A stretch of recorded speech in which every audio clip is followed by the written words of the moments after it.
بسم اللہ الرحمن الرحیم۔ السلام علیکم۔ آپ کے انفارمیٹو چینل خواتین سے آپ کی خدمت میں حاضر ہیں۔ ہمارا آج کا ٹاپک ہے دوران حمل خطرے کی علامات۔ میری بہنوں، حمل کے دوران سب سے زیادہ خطرے کی جن باتوں کو تصور کیا جاتا ہے ان میں سے سب سے پہلی بات ہے دوران حمل خون کا آنا۔ اگر پریگننسی کے زمانے میں عورت کو ذرا سا بھی خون آ جائے تو یہ بہت بڑے خطرے کی نشانی تصور کی جا سکتی ہے۔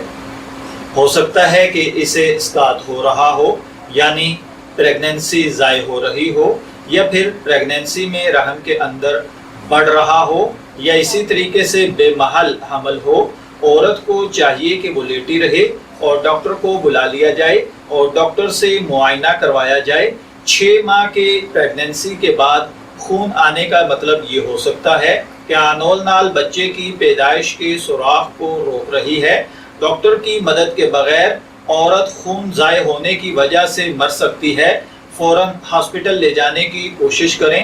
غرض خدا نخواستہ اگر دوران پریگننسی ذرا سی بھی بلیڈنگ ہو تو اس کو ہلکا نہ لیا جائے، فوراً اچھے ڈاکٹر سے رجوع کیا جائے، اور ڈاکٹر اگر مسلمان خاتون یعنی گائنیکالوجسٹ ہوں تو بہت اچھی بات ہے۔ کسی اچھی گائنی سے مشورہ کر کے اس کو فوراً دکھا کر پھر کوئی میڈیسن یوز کرنی چاہیے۔ خود سے گھریلو ٹوٹکے، گھریلو ٹوٹے یا گھریلو مسائل یا گھریلو چیزیں ان چیزوں کا حل نہیں ہوتی، اس لیے اس ٹائم کے اوپر بڑے بوڑھوں کی باتوں پر توجہ دینے کے بجائے آپ کو فوراً سے ڈاکٹر کے پاس پہنچنا چاہیے۔